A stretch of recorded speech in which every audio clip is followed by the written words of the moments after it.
আসসালামু আলাইকুম, welcome to my channel. আশা করি সবাই ভালো আছো। আজকে আমি শেয়ার করব হালিম রান্নার রেসিপি। একদম সহজে করে দেখানোর চেষ্টা করব।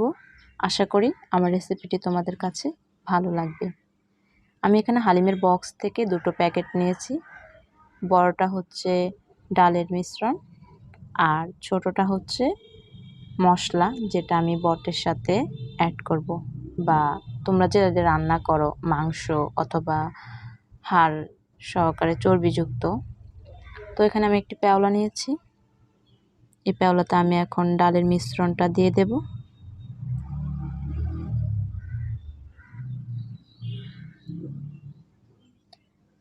এটা তোমরা মুদি দোকানে পেয়ে যাবে অথবা সুপার শপেও পেয়ে যাবে। এখানে আমি 3 কাপ গরম পানি অ্যাড করে দেব। অবশ্যই এখানে গরম পানি অ্যাড করবে। গরম পানি অ্যাড করার সুবিধাটা হচ্ছে তাহলে আর বেশিক্ষণ রান্না করতে হবে না, অল্পতেই ডালটা হয়ে যাবে।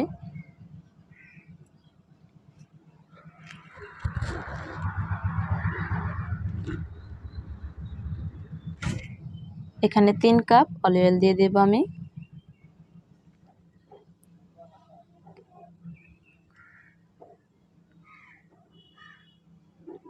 এরপর অনিয়ন দিলাম 1 কাপ।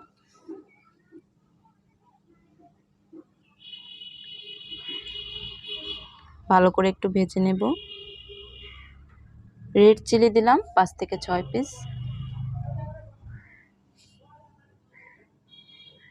তোমরা যদি ঝাল বেশি খাও সেক্ষেত্রে একটু বেশি দিবে। 1 স্পুন জিঞ্জার দিয়ে দিলাম। 1 স্পুন গার্লিক।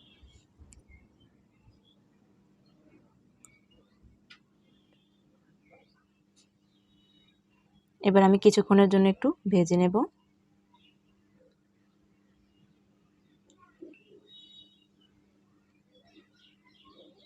এরপর অ্যাড করে দেব 1 স্পুন টারমারিক।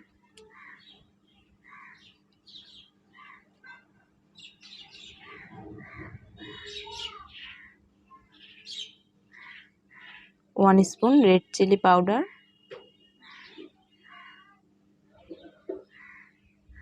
এবার ভালোভাবে মিশিয়ে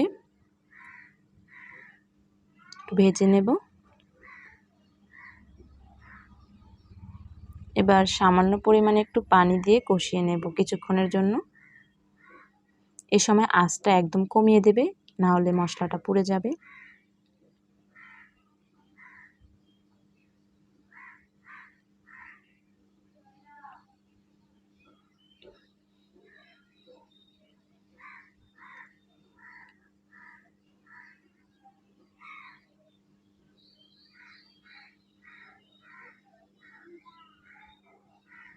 এখানে আমি হালিম রেডি মিক্সের মশলা দিয়ে দেব 2 স্পুন। আমি এখানে পুরো মশলাটা ব্যবহার করব না, পরে বাকি মশলাটা আমি দিয়ে দেব, এতে করে ফ্লেভারটা অনেক ভালো আসবে।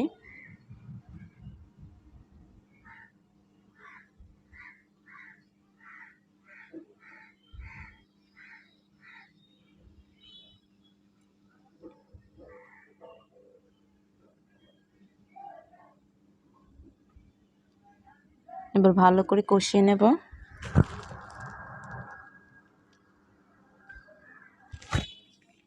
এবার আমি এখানে হাফ কেজি বট নিয়েছি, এই বটগুলো দিয়ে দেব। আমি বটগুলো আগে থেকে একটু সিদ্ধ করে নিয়েছি। সিদ্ধ করে নেওয়াটাই ভালো, না হলে রান্নার ভিতরে সিদ্ধ করতে অনেক টাইম লাগবে আর ততক্ষণে রান্নাটা ভালো আসবে না। রান্নার স্বাদটা ততটা পাওয়া যাবে না। এজন্য আগে থেকে সিদ্ধ করে নিলে হালিমের টেস্টটা অনেক বেড়ে যায়। এবার আমি ভালো করে মিশিয়ে নেব।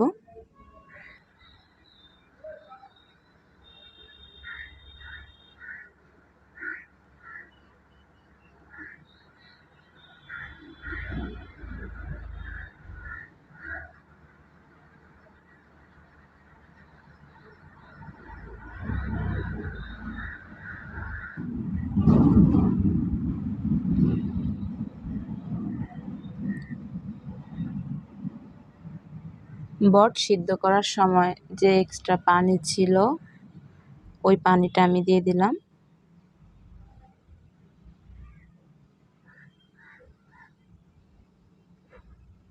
এবার আমি ডালের মিশ্রণটা দিয়ে দেব।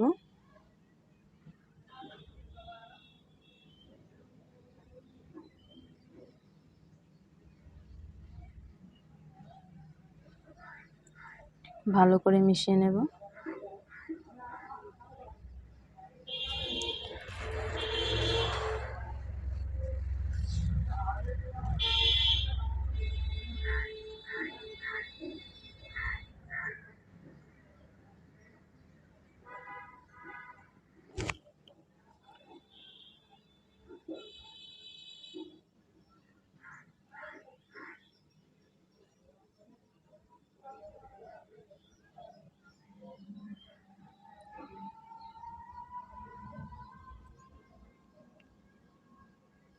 এই সময় চুলার আঁচটা একদম কমিয়ে দিবেন।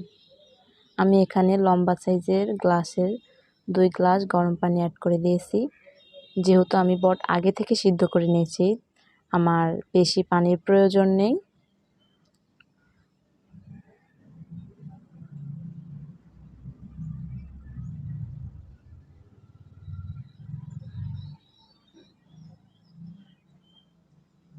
এর মাঝে আমি অনেকবার নেড়ে দিয়েছিলাম। একটু পরে পরেই নেড়ে দিতে হবে, না হলে নিচে ডালের মিশ্রণটা দলা পেকে যাবে। আর একদম চুলার আঁচটা কমিয়ে দেবেন।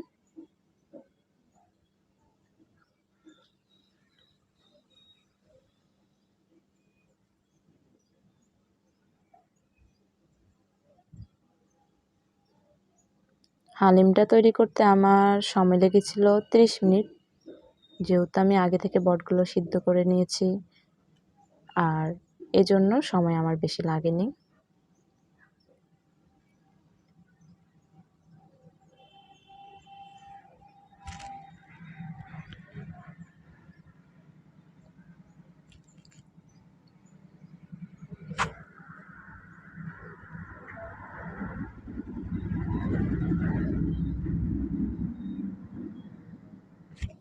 তো ডালের মিশ্রণটা সিদ্ধ হয়ে গেছে, প্রায় আমার রান্নাটা হয়ে এসেছে।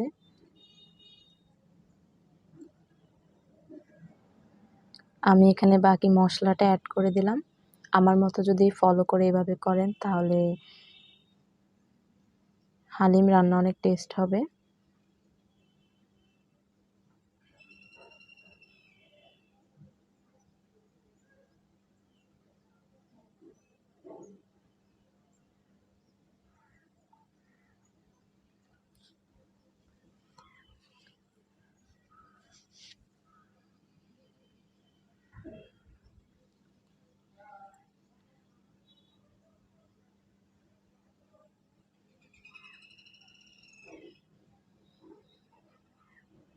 আমি আবারও একটু নেড়ে দিচ্ছি যাতে করে নিচে দলা পেকে না যায়।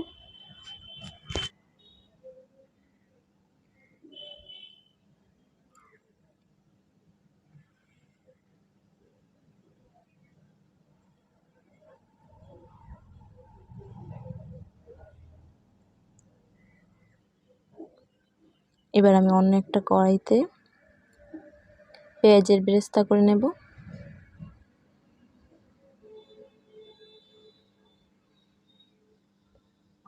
আমি এখানে কিছু পেঁয়াজ দিয়ে দিলাম।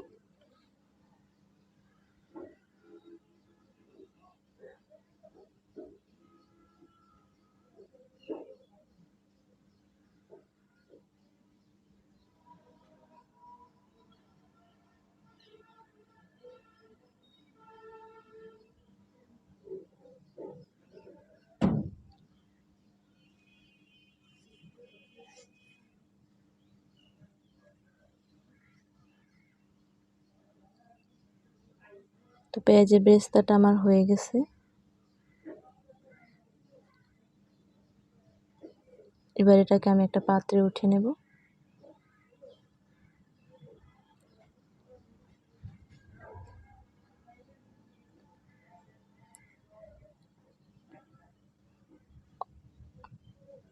অবশিষ্ট থাকা তেলের পেয়ে আমি রসুন দিয়ে দিলাম 2 টিস্পুন। আর দিয়ে দেব শুকনো মরিচ 5 থেকে 6টি।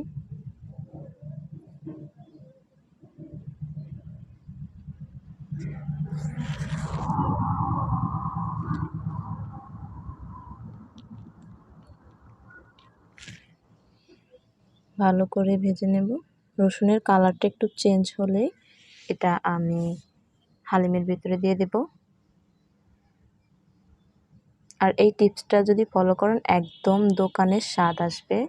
দোকানে যেভাবে হালিম রান্নার স্বাদটা আমরা পেয়ে থাকি।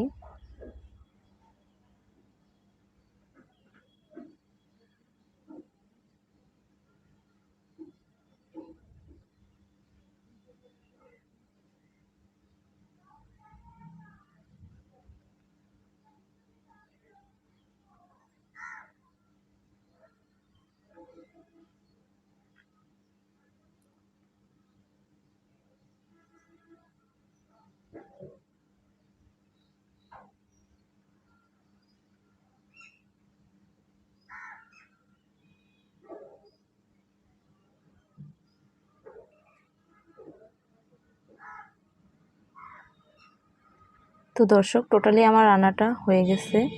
এটাকে আমি এখন নামিয়ে পরিবেশন করে নেব। আমি এখানে শসা কুচি দিয়ে দিলাম, তারপরে পেঁয়াজের বেরেস্তা দিয়ে পরিবেশন করে নিলাম। আর সাথে লেবুর রস অবশ্যই দিবেন। কেউ যদি ঝাল খেতে পছন্দ করে তাহলে শুকনো মরিচের গুঁড়িটা বাড়িয়ে দেবেন, তাহলে টেস্টটা অনেক ভালো আসবে। আমার রেসিপিটি ভালো লাগলে লাইক করবেন। আল্লাহ হাফেজ।